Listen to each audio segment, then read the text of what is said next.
교회 통상역 24번째 주일 참빛교회 예배 참석하신 여러분들 주님의 이름으로 환영합니다. 먼저 몇 가지 광고 말씀 드리도록 하겠습니다.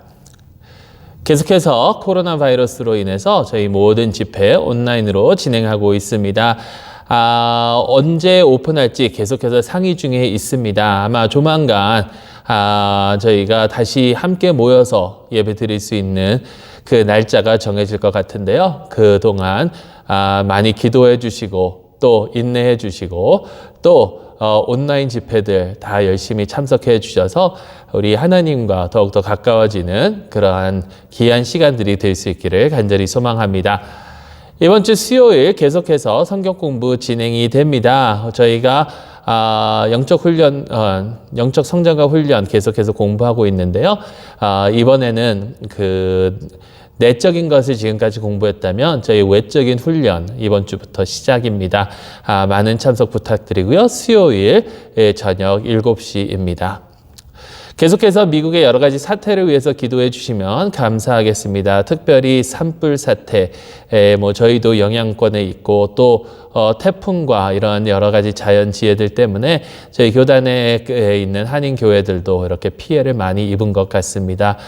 많이 기도해 주시고 또 여러분들 모두 다 건강을 위해서 기도해 주시면 감사하겠고요.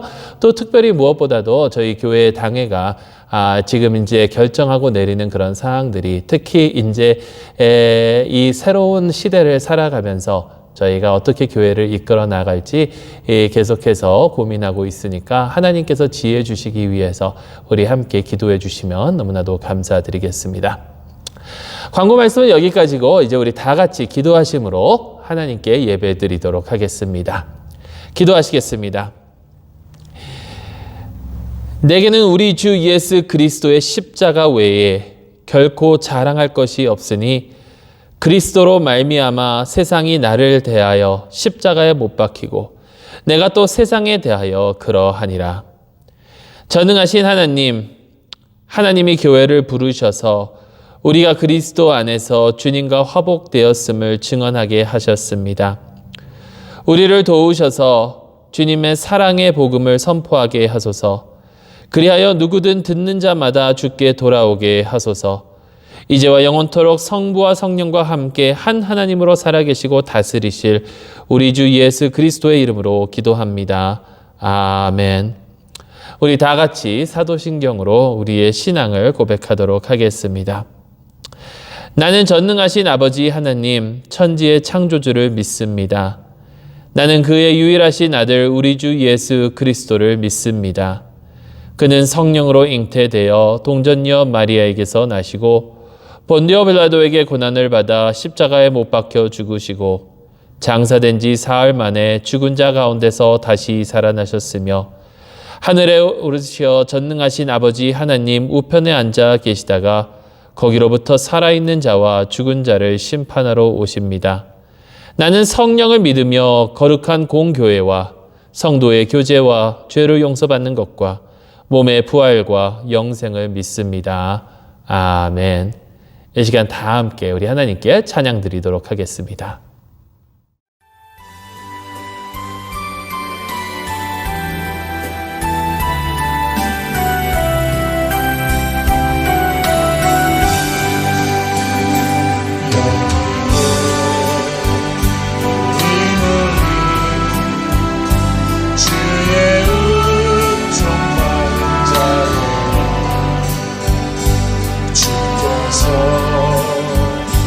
자리에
인도하소서.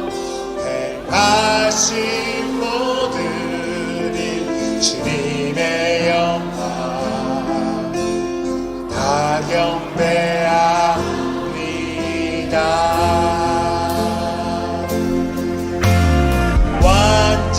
완전하신 나의 의의 길로 나 인도하소서. 하신 모든 일 주님의 영광 다 경배합니다. 예배합니다. 찬양합니다. 주님만 날 다스리소서. 예배합니다. 찬양합니다. 주님 홀로 높임 받으소서.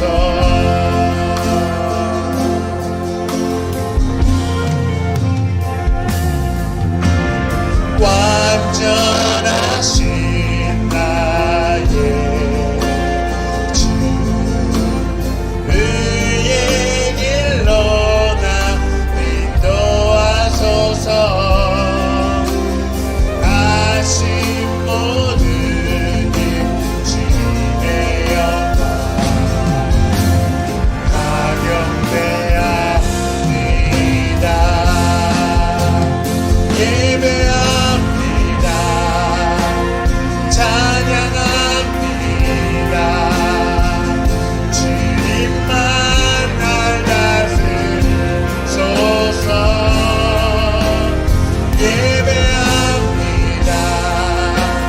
찬양합니다. 주님 홀로 높임 받으소서. 예배합니다. 찬양합니다. 주님만 날 다스리소서. 예배합니다. 찬양합니다.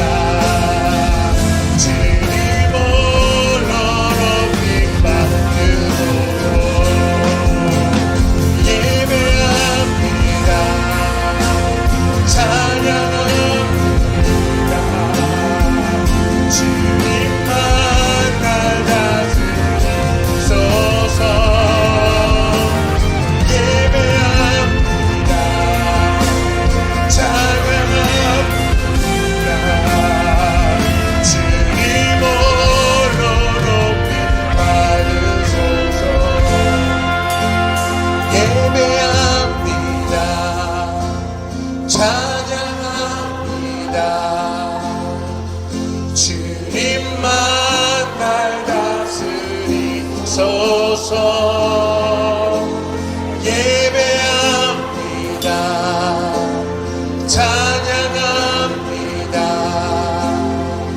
주님 홀로 높임 받으소서.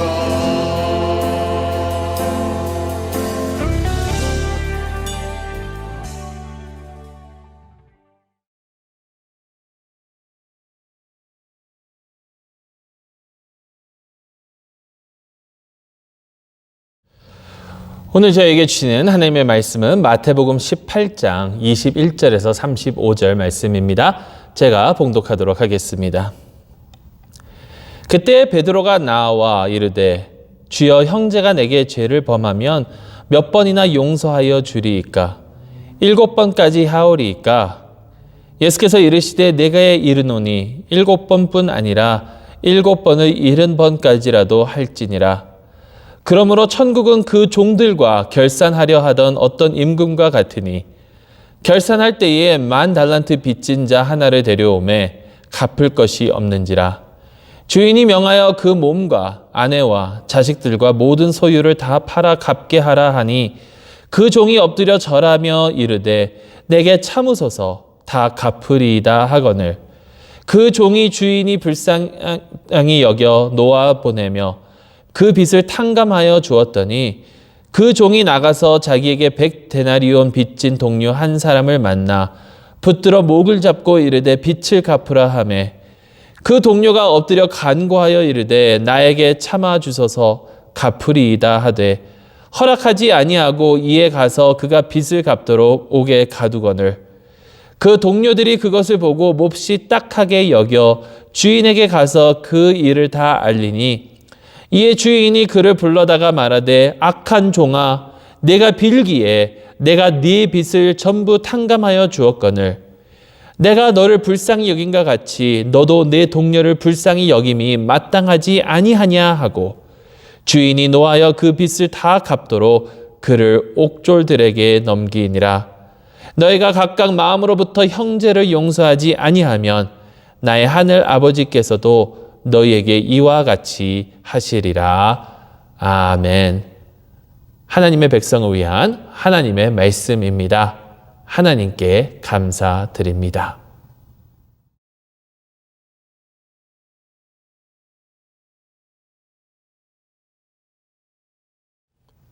함께 기도하고 하나님 말씀 나누도록 하겠습니다. 사랑의 주님 감사합니다. 저희를 주님의 곁으로 불러주시고 주님의 말씀을 들을 수 있도록 인도하여 주시니 감사합니다. 주님의 말씀을 듣고 주님의 말씀대로 행동하며 주님의 나라를 위하여 살아갈 수 있는 저희 모두가 될 수 있도록 저희를 이끌어 주시옵소서. 저에게 말씀하여 주시옵소서. 예수 그리스도의 이름으로 기도드리옵나이다. 아멘. 여러분 지난 몇 주간 저희는 우리의 몸을 주님께 거룩한 산 제사로 드리라라는 그 로마서의 말씀을 함께 나눴습니다. 산 제사로 드리는 것이 우리가 드릴 수 있는 영적 예배, 참된 예배, 진정한 예배라고 말씀을 드렸고요. 그러면서 이 세대를 본받지 말고 하나님 뜻대로 살아가야 되는데 거기에 대표적인 모습이 바로 사랑의 모습이죠. 서로 사랑하고 이웃을 사랑하고 원수를 사랑하고 이렇게 사랑하는 것이 율법을 이루는 것이고 이 사랑은 조건 없이 뭔가 대가를 바라지 않는 그러한 사랑, 아가페 사랑을 말하고 있다라고 우리 함께 나눴습니다. 이렇게 사랑으로 살아가는 것이 예수 그리스도께서 오신 이 초림과 재림 사이에 살아가는 우리, 즉 하나님의 나라가 이 땅에 임했는데 그래서 확장해어 나아가고 있는데 아직 온전히 이루어지지 않은 그 텐션 속에서 살아가는 우리가 마땅히 살아야 하는 그러한 삶입니다. 하나님 나라, 하나님 왕국, 이 하나님 왕국의 삶에 대해서 앞으로 몇 주 동안 더 나누도록 할 텐데요. 특히 마태복음에 나오는 몇몇 가지 비유를 통해서 하나님 나라의 비밀을 우리가 함께 이렇게 나누면 좋겠습니다. 자, 그렇다면 마태복음을 통해서 또 이 여러 비유들을 통해서 이 세대를 본받지 말고 오직 주님의 뜻대로, 즉 하나님 나라를, 하나님 왕국을 확장시켜 나아가야 되는 그 삶은 과연 어떠한 삶인가? 여러분 오늘 말씀에서 말하는 그러한 삶은요 바로 용서의 삶입니다. 용서의 삶. 오늘 말씀의 배경을 보면요 형제가 죄를 지으면, 형제가 교회 안에서 죄를 지으면 어떻게 해야 되는지 예수님께서는 가서 권고하고 만일 듣지 아니하면 두세 사람이 함께 가서 권고하고 또 교회가 가서 권고하고 교회의 말도 듣지 아니하면 그를 이방인이나 세리처럼 여겨라 라고 말씀해 주십니다. 여러분 이것은 그 형제를 어떻게 벌할까, 그 형제가 잘못된 것을 어떻게 하면 그 값을 치르게 할까, 여기에 목적이 있는 것이 아니라 그렇게 가서 계속해서 권면하고 권고하는 것은 화해의 목적이 있습니다. 즉 그 형제 자매가 자기의 죄를 뉘우치고 용서를 구한다면 함께 화해할 수 있는 그 모습, 그것에 목적이 있다라는 거죠.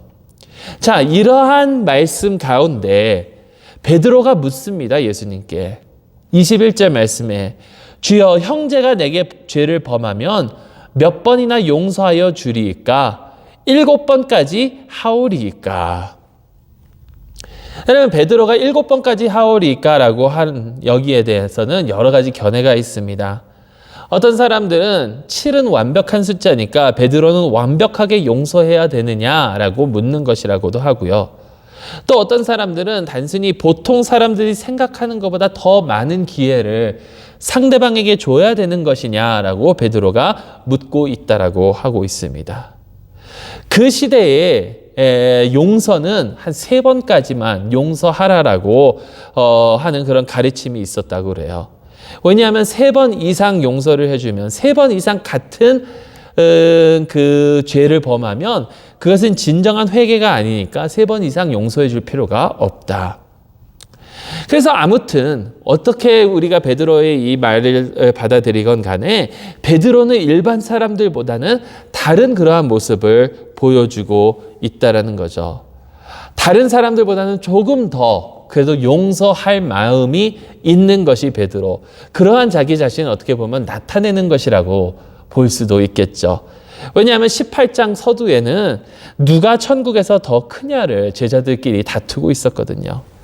그러니까 베드로는 나는 이렇게 7번씩이나 완벽한 숫자만큼이나, 아니 이 세상이 말하는 3번보다도 훨씬 더 많은 7번이나 용서할 수 있다라는 것을 어떻게 보면 과시하고 싶은 거일 수도 있겠죠.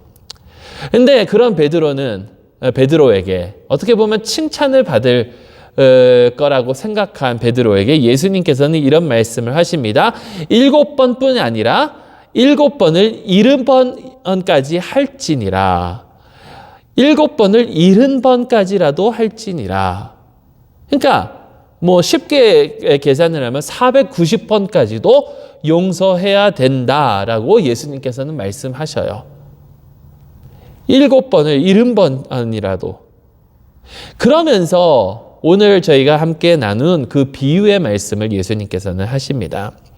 어느 사람이 주인에게 10,000달란트를 빚졌습니다. 주인이 와서 갚으라라고 하니까 갚을 방법이 없고, 그러니까 주인이 그의 몸과 아내와 자식들과 모든 소유를 다 팔아서 갚게 하라라고 하니까 주인에게 빌죠. 조금만 더 시간을 주십시오. 조금만 저를 용서해 주십시오. 긍휼히 여겨 주십시오. 제가 다 갚겠습니다. 그러니까 주인이 그를 불쌍히 여겨서 그래 용서를 해줄게. 근데 안 갚아도 돼 라고 하면서 10,000달란트를 탕감해 줍니다. 그리고 이 사람은 밖으로 나가게 되고, 나가니까 자기에게 100데나리온을 빚진 자를 보게 됩니다. 100데나리온을 빚진 자를 보니까 그에게 달려가서 멱살을 잡고 당장 갚으라라고 하죠.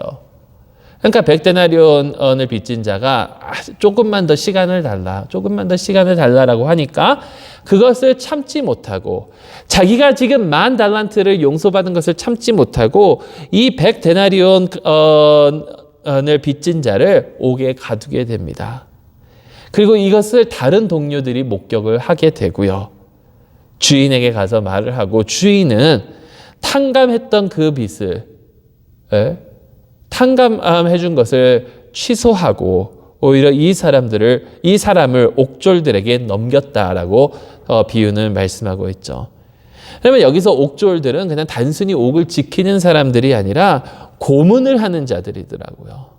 그러니까 그냥 감옥에 갇히는 것이 아니라 거기서 온갖 고문을 다 받아야 한다라는 거예요. 이 10,000달란트를 갚을 때까지. 자, 여러분, 이 비유는 무엇을 의미하고 있을까요? 신앙생활을 오랫동안 하신 분들은 어느 정도 아실 겁니다. 달란트와 데나리온은 엄청난 차이가 있다라는 것을. 그래서 이 사람은 아주 큰 10,000달란트나 용서를 받았는데 겨우 100데나리온을 빚진 자를 보고 그를 용서하지 못한 이런 사람. 그러니 이 비유의 의미는 우리가 큰 빚을 탕감받은 것처럼, 우리가 하나님 앞에서 큰 용서를 받은 것처럼 우리 또한 서로 용서해 줘야 되지 않느냐. 용서. 예수님께서 말씀하시는 것처럼 7번이 아니라 7번을 70번까지라도 우리는 서로를 용서해 줘야 되는 것이 아니냐. 근데 여러분 잘 보세요. 잘 보십시오. 왜냐하면 계속해서 용서해 주라라고 예수님께서는 말씀하셨는데 오늘 이 비유에 나오는 그 주인은, 그 임금은 어땠나요? 한 번 용서해 주고, 물론 그게 큰 액수인 거는 인정을 합니다. 근데 한 번 용서해 주고 바로 그 다음에 이 사람이 잘못을 하니까 용서해 줬던 것을 아예 취소해 버리고, 처음에는 단순히 옥에 가둘 거였는데 이제는 옥에 가둬서 고문까지 받게 하고 있어요. 그렇다면 이 비유가 과연 용서에 관한 비유입니까? 이 비유는 그렇다면 과연 무엇을 의미하고 있나요? 여러분, 이 비유에 대해서 설명하기 전에 비유는 어떤 것인가라는 것을 좀 먼저 설명을 해드리고자 합니다. 예수님께서는 비유로 많이 말씀하셨어요. 그렇죠? 비유는 그 시대 사람들의 생각을 완전히 깨트려 버리고 새로운 생각을 하게 만드는 그러한 용도로 예수님께서 사용하신 이 이야기들인데요. 예수님께서 사용하신 이 비유들은 예수님께서 만들어내신 이야기들이 아닙니다. 이미 이러한 이야기들이 있었어요. 이게 어떻게 보면 삶에 실제적으로 있을 만한 그런 이야기들이고, 이런 이야기들이 전해져 내려오고 있었다라는 겁니다. 물론 그 이야기의 내용을, 그 이야기를 해주는 사람에 따라서, 자기의 목적에 따라서 조금씩 변형시킬 수는 있어요. 자, 그러니까 이 비유는 이미 전해져 내려오는 그런 이야기라는 거 우선 아셔야 되고요. 두 번째로 우리는 비유를 보게 되면요, 거기에 나오는 왕 혹은 주인 혹은 아버지, 이런 자들이 나오면요, 꼭 우리는 그것을 하나님으로 생각하는 경우가 많습니다. 꼭 하나님으로 생각하는 경우가 많아요. 자, 다음 주에 그 포도나무에 대한 나무원에 일하러 간 그 일꾼들의 비유를 저희가 한번 볼 거예요. 근데 거기에 나오는 주인도 우리는 무조건 하나님이라고 생각할 때가 많아요. 그리고 많은 경우 교회에서 그렇게 가르쳤고요. 그렇게 가르쳤으니까 주인 하면 무조건 하나님, 왕 하면 무조건 하나님, 이렇게 우리가 많이 생각을 하거든요. 그렇지만 꼭 그렇지는 않을 수도 있다라는 거예요. 꼭 그렇지는 않을 수도 있다. 그리고 세 번째로 중요한 게 뭐냐면, 오늘 비유는 천국은 이것 같으니라고 했거든요. 예? 천국은 보세요. 천국은 그 종들과 결산하려 하던 어떤 임금과 같으니라고 했어요. 그러니까 천국이 무엇과 같으니라고 하면 우리는 그것을 천국은 이것과 똑같다라는 그런 의미로 받아들여요. 예를 들면 조지 W. 부시 대통령은 아버지였던 조지 H.W. 부시 대통령과 같으니, 여러분 이렇게 하면 둘이 똑같다라는 거잖아요. 둘 다 걸프전을 치렀고, 둘 다 세금을 많이 탕감했고 감소했고 등등. 그런데 여기서 천국은 무엇과 같으니라고 하는 이 말을 좀 문자 그대로 해석을 하면 천국을 이것과 비교할 수 있으니라는 거예요. 그러니까 둘이 같은 내용이 될 수도 있고요, 아니면 비교 대상이 될 수도 있다라는 거예요. 비교 대상이 될 수도 있다라는 거예요. 자, 이런 것들을 염두에 두고 오늘 비유를 한번 보세요. 이 사람이 10,000달란트의 빚을 졌습니다. 여러분, 10,000달란트 감이 오시나요? 10,000달란트를 빚을 졌다라고 우리가 생각을 하니까 돈을 주인에게 꾸었나? 돈을 주인에게 빌렸나라는 그런 생각이 딱 들잖아요. 근데 이것은 그냥 빚이 아니에요. 이렇게 빚을 질 수 있는 사람이 없습니다. 자, 왜냐하면 이 10,000달란트는 우리가 상상하기 어려운 그 어마어마한 액수예요. 왜냐하면 1달란트가 20년 연봉이거든요. 20년의 샐러리예요. 자, 1데나리온은 하루 1당입니다. 1데나리온은 하루 1당이고 1달란트는 20년 연봉이니까 결국에 1달란트는 약 6,000데나리온 정도 되는 거예요. 그런데 여러분 보세요. 1만 달란트. 헤롯이 1년에 거둘 수 있는 세금이 최대가 900달란트였습니다. 그 시대에. 그렇다면 이 종은 도대체 뭘 하는 종이길래 1만 달란트나 되는 빚을 지었는가? 아직도 확 다가오지 않으시죠? 자, 그러면 이렇게 설명을 드릴게요. 미국의 per capita GDP가 1인 소득이 지금 약 6만 3천 불이라고 그래요. 1년에. 6만 3천 불. 그렇다면 1달란트는 20년이니까 126만 달러. 126만 달러. 1.26 million 달러라는 거죠. 그러면 거기에다가 1만을 곱하면 되잖아요. 그러니까 126억 달러. 126억 달러예요. 근데 여러분 사실 이렇게 액수를 따지는 것은 무의미합니다. 왜냐하면 달란트는요, 그 시대에 적을 수 있는 가장 큰 단위였어요. 액수의 단위. 그리고 1만이라는 것은 그 시대에 적을 수 있는 가장 큰 액수였어요. 그러니까 1만 달란트는 가장 큰 숫자를 지금 의미하고 있는 거예요. 자, 그럼 다시 돌아가서 아니 도대체 이 종은 도대체 뭘 하는 종이길래 1만 달란트를 빚을 졌을까? 여러분, 아무리 내가 크레딧 라인이 좋다 하더라도요, 아무리 리밋이 없는 크레딧 카드가 있다 하더라도요, 1만 달란트 빚 못 집니다. 근데 이 사람은 어떻게 그렇게 질 수 있었을까? 결국에는요, 이것은 우리가 생각하는 빚이 아니라 하청받은 일이에요. 하청받은 일. 자, 그 시대의 시스템이 어떻게 돌아가는지를 우리가 좀 생각을 해봐야 되거든요.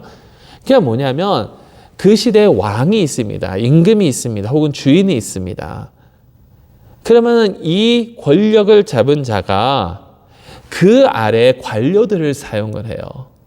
관료들을 사용을 해서 세를 걷고 뭘 걷고 이런 사업을 돌리게, 경제를 돌게 합니다. 근데 이 관료들은 어떻게 하냐면 자기 밑에 다른 관료들을 두는 거예요. 그리고 그 관료들은 또 자기 밑에 다른 관료들을 두고. 이해하기 쉬우려면 예전에 조선시대나 이렇게 신분제가 있었을 때를 생각해 보세요. 왕이 있고 그 밑에 다른 양반들이 있고, 그 다음에 이제 평민들이 있고, 그 다음에 종들이 있고, 뭐 쭉 내려가면. 그러니까 결국에는 뭐냐면 가장 밑에서부터 그 많은 사람들, 수많은 사람들을 컨트롤하고 거기서 세를 걷고 또 그것을 위에다 납부하고 그것을 위에다 납부하고 이렇게 하면서 그 가장 큰 액수를 운영하는 사람이 바로 오늘 이 1만 달란트를 빚진 종과 같다라는 거예요.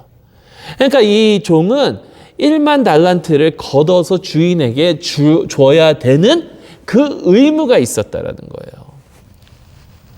이런 일을 하는 관료들이 그 시대에는 매우 중요했습니다. 왜냐하면 이 관료들을 통해서 이 주인은 자신의 부를 늘리고 자신의 권력을 유지하면서 다른 임금들을 견제하기 시작했거든요.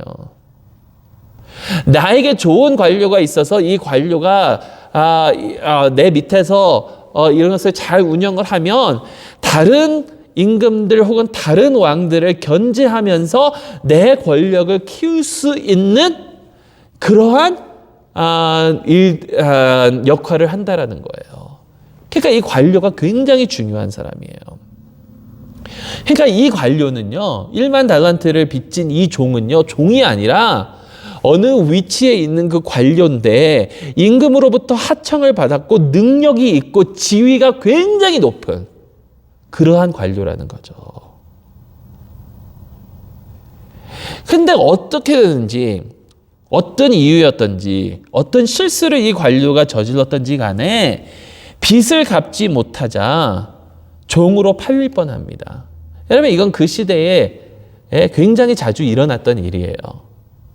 근데 여러분, 여기서 이 임금이 하나님이 아니라는 게 나타나죠. 왜냐하면 하나님 말씀으로는 빚 때문에 누구를 종으로 팔지 못하게 돼 있어요. 근데 그 시대의 왕들은 팔아넘겼거든요. 왜 그렇게 종으로 팔아넘기고 왜 옥에 가두고 하느냐 하면, 그래야 다른 관료들이 볼 때 나도 저런 실수를 하면 안 되겠구나 라고 인식이 되니까. 종으로 팔릴 뻔하니까 이제 주인에게, 왕에게 빌기 시작합니다. 그러니까 왕이 용서를 해줘요. 왜냐하면 잘 보세요. 용서를 해주면 자기에게 더 충성할 거 아니에요. 또 어차피 뭐 이 1만 달란트나 운영하는 그러한 종이라면 매우 유능한 사람인데 완전히 자기 사람으로 만드는 거죠. 확실하게. 근데 이 사람이 어떻게 합니까? 용서받고 나가자마자 자신에게 100데나리온. 여러분, 100데나리온도 결코 적은 숫자가 아닙니다. 적은 숫자가 아니에요. 1년 연봉의 3분의 1. 아까 미국 그 돈으로 환산하면 2만 불이 넘는 돈을 빚진 자잖아요. 자기 밑에 있는 그 관료를 잡고 당장 갚으라고 하고 못 갚으니까 옥에 쳐넣습니다. 여러분, 이 관료는 자기는 1만 달란트 탕감 받았는데 왜 이렇게 하나요? 이렇게 할 수밖에 없는 거예요. 왜냐하면 그래야 자기 아래에 있는 관료들에게 돈을 받아야, 또 그렇게 해야 이 사람들에게 내가 벌어야 왕에게, 임금에게 가져다 줄 수 있는 거니까. 그러니까 이 관료 외에 다른 관료들도 있을 텐데 자기 밑에, 걔네들을 길들이기 위해서는 얘를 확실히 잡아야 된다는 거죠. 자, 이해가 되시나요? 엄하게 다뤄서 다른 자들로 하여금 돈을 갚고 자기 지위를 지키려고 하는 거예요. 지금 이 사람은. 근데 여러분 보십시오. 이거는 착오였습니다. 이 관료의 착오였어요. 왜냐하면 주인이 그 많은 빚을 탕감한다는 의미는 단순히 이 관료만 용서해 준다는 것이 아니기 때문입니다. 여러분, 1만 달란트를 도대체 누가 탕감을 해줍니까? 1만 달란트를 탕감해 준다는 것은요, 이거는 메시아적인 거예요. 사람들을 온전히 구원하고자 하는, 사람들에게 새로운 삶을 허락해 주는 그러한 왕만이 할 수 있는 일입니다. 실제로 이런 왕이 있었는지 없었는지 역사적으로는 우리가 알 수가 없지만 아마도 없었을 거예요. 근데 사람들에게는 그러한 왕이 오기를 기다렸다라는 거죠. 새로운 시작을 허락해 주는 자유의 시작. 여러분, 그 시대에 천민으로 태어나서, 농민으로 태어나서 자신들이 놓여 있는 그 상황 속에서 벗어나고 유일하게 빚을 안 지고 벗어날 수 있는, 그거는요, 누군가가 자기의 빚을 탕감해 주지 않으면 불가능한 거였습니다. 그러니까 이 왕이 1만 달란트를 탕감해 준다라는 것은 다시 새롭게 시작하자는 거였거든요. 근데 이 관료는 어떻습니까? 자신은 용서받았지만, 탕감받았지만, 남을 탕감해주지 않은 것, 남을 용서해주지 않은 것은요, 지금 이 왕이, 이 임금이, 이 주인이 시작하고자 하는 그 새로운 시스템, 새로운 세상을 스스로 거부하고 있다는 것을 증명하고 있는 것입니다.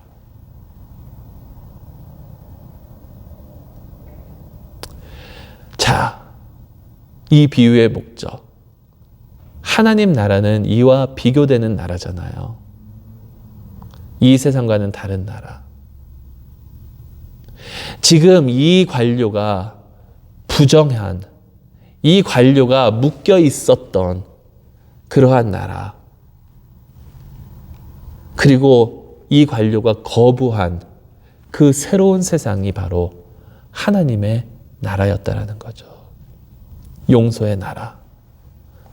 70번씩 7번. 7번을 70번씩이라 할지라도. 여러분 잘 보세요. 왜 예수님께서 7번을 70번씩 할지라도 그러셨는지. 여러분 70번, 7번씩 70번이 성경에 또 한 군데 나옵니다. 그게 어디냐면 창세기 4장이에요. 자, 보세요. 창세기 4장 23절, 24절 말씀 제가 읽겠습니다. 라멕이 아내들에게 이르되 아다와 실라여 내 목소리를 들으라. 라멕의 아내들이여 내 말을 들으라. 나의 상처로 말미암아 내가 사람을 죽였고 나의 상함으로 말미암아 소년을 죽였도다. 가인을 위하여는 벌이 7배일진데 라멕을 위하여는 벌이 77배이리로다 하였더라. 여기 77 이거는요 77 그러니까 7이 70번이라는 얘기예요. 7이 70번이라는 얘기예요. 오늘 예수님께서 말씀하신 것처럼. 자, 왜 이럴까, 여러분? 자, 보세요. 여러분, 이 세상의 원리는 어떻습니까? 이 세상의 원리는요, 당한 것은 갚아주는 게 원리예요. 가인의 라인이, 가인이 아벨을 죽였을 때 하나님께서 누군가 너를 치면은 7배. 근데 라멕이 가인에게는 7배인데, 라멕을 위하여는 이 7번이 70번. 여러분, 갚아주는 게 사실 이 세상의 원리거든요. 갚아주는 것을 덕목으로 여겨요. 그런데 예수님께서 하시는 말씀은 뭐냐면요. 하나님의 나라는, 하나님의 왕국은 이 가인의 자손의 길을 이어가지 말라라는 거예요. 이어가지 말라. 그런데 만약에 우리가 용서하지 않고 되갚는다면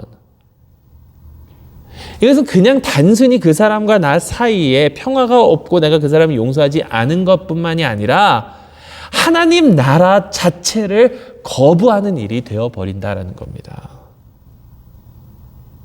하나님 나라 자체를 거부하는 일이 되어버린다는 거예요.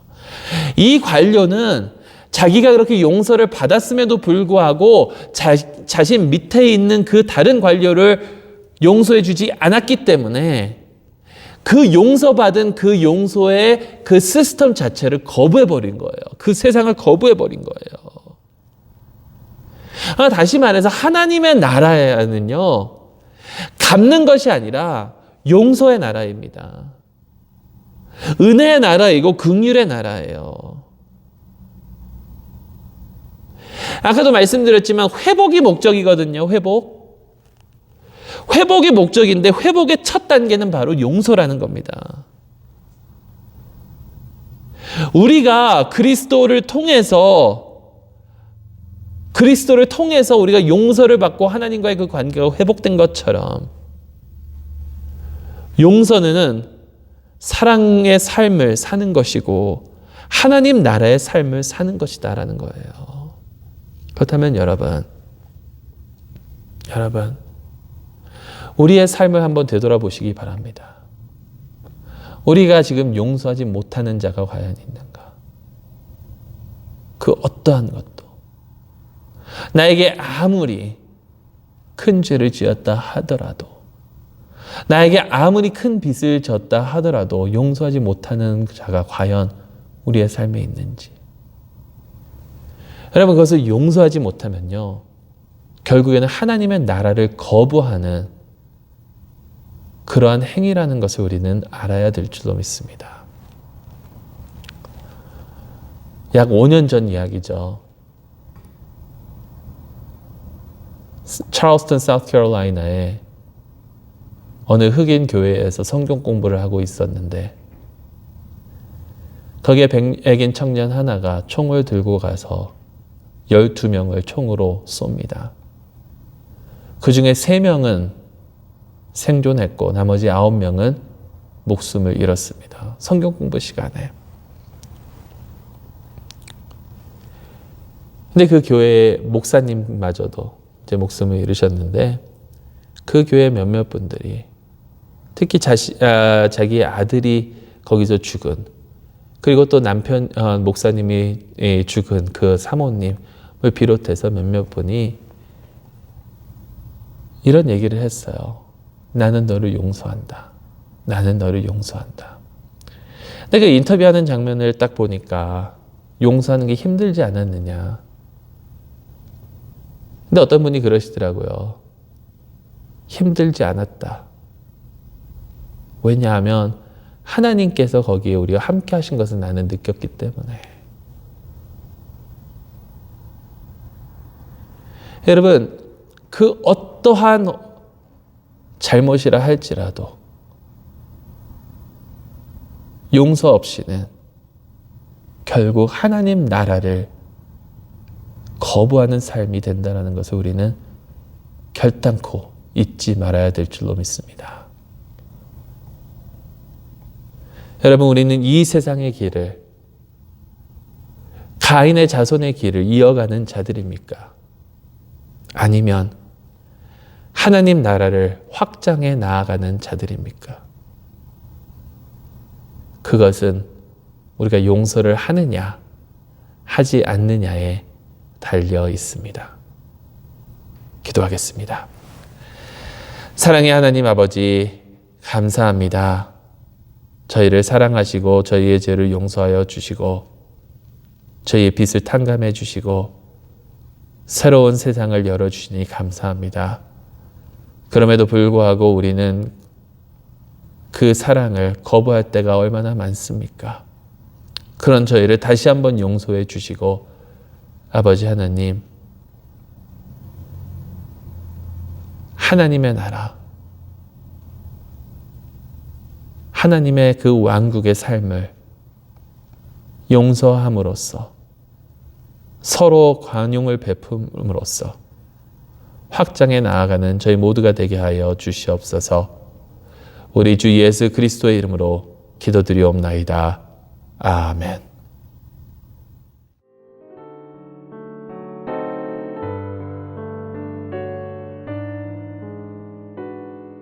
계속해서 우리 함께 기도하는 시간 갖도록 하겠습니다. 아이커넥트를 통해서 주시는 그 기도문입니다. 우리 함께 기도하십니다. 사랑의 하나님, 참으로 긴 한 주였습니다. 우리는 지금 주님이 절실히 필요합니다. 우리의 마음과 생각을 주님께로 돌려주시옵소서. 그리고 새롭게 회복시키시고 평화와 기쁨을 주시는 주님의 영으로 우리를 채워주소서. 주님께서는 우리의 짐을 대신 짊어지신다고 약속하셨습니다. 주님께로 가면 우리에게 새로운 힘을 주시고 안식을 주신다고 약속하셨습니다. 주님을 믿지 않고 스스로 모든 것을 해결하려고 하며 그렇게 살아가려고 하는 우리를 용서하소서. 이 세상의 두려움과 걱정이 우리를 다스리고 자만과 욕심이 우리의 삶을 지배하도록 한 우리를 용서하소서. 주님의 뜻을 따르지 않고 주님으로부터 멀리 살았던 저희를 용서하소서. 주님의 길은 우리의 길보다 더 좋고 주님의 생각은 우리의 생각보다 더 깊으시니 감사합니다. 주님께서는 우리를 구속하시려는 계획이 있으셨으니 감사합니다. 모든 것을 새롭게 하시는 주님 감사드립니다. 주님께서는 의로운 자들에게 얼굴을 돌리시고 마음이 무너진 자들과 가까이 계시고 우리의 기도를 또한 들어주시며 우리의 마음을 잘 아시니 감사드립니다. 주님께서 매일 우리와 함께하여 주시고 우리를 승리로 이끌어 주시니 감사드립니다. 주님의 방패로 우리를 두르시고 우리를 지켜주시니 감사드립니다. 주님께 모든 찬양과 영광을 드립니다. 거룩하시고 공의로우신 하나님을 찬양합니다. 주님의 사랑은 영원하심을 선포합니다. 우리 계속해서 하나님께 기도 드리실 때요, 우리 모두에게 서로를 용서할 수 있는 용기 허락하여 주시기 위해서 기도해 주시고요. 참빛교회 교우들 영육 간의 강건함과 또 안전을 위해서 기도해 주시고, 또 저희 교회 특히 리더십에게 하나님의 그 뜻을 잘 분별하는 지혜를 주셔서 올바른 길로 나아갈 수 있도록 우리 기도해 주시면 감사하겠습니다. 우리 함께 기도하시겠습니다.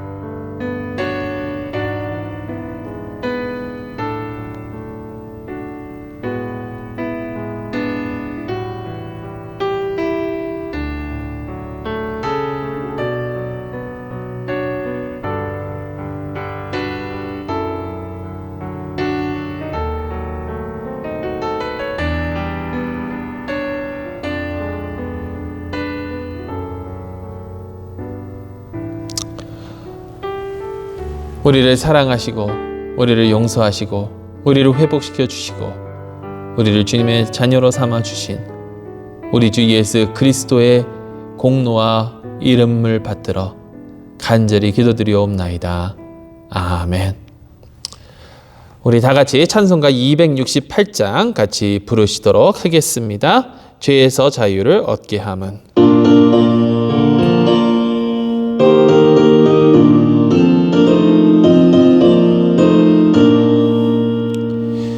죄에서 자유를 얻게 함은 보혈의 능력 주의 보혈 시험을 이기고 승리하니 참 놀라운 능력이로다.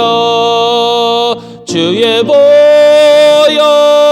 능력이 또다. 주의 피 믿으오. 주의 보혈 그 어린 양의 매우 귀중한 피로다.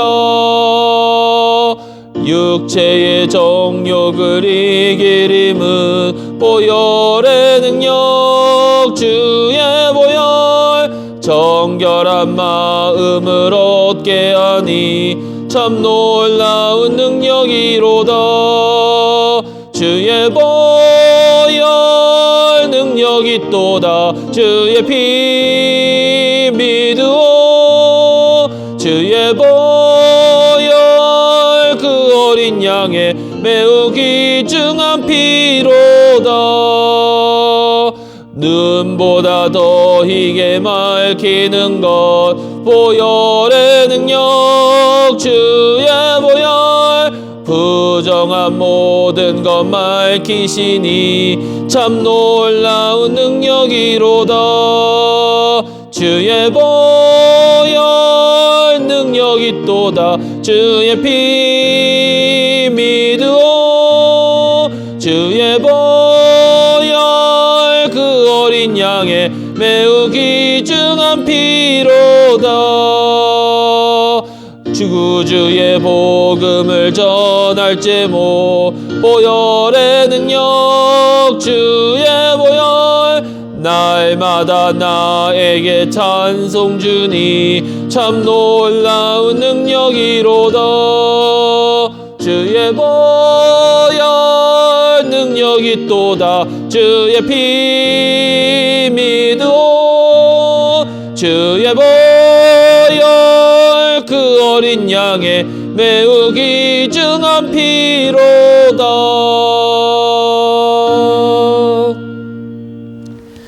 이제 우리 주 예수 그리스도의 은혜와 아버지 하나님의 크시고 놀라우신 사랑과 성령 하나님의 감화 감동하시고 교통하심이 오로지 주님의 용서를 받은 자로서 서로를 용서하며 하나님 나라를 확장하며 나아가기를 소망하는 주님의 백성들 머리 위에 이제로부터 영원토록 함께 하시기를 간절히 축원하옵나이다. 아멘. 어느 날 문득 당신이 찾아온 푸르른 저 숲속에 평온하게 쉴 수 있는 곳을 찾아 당신이 지나온 이 거리는 언제나 낯선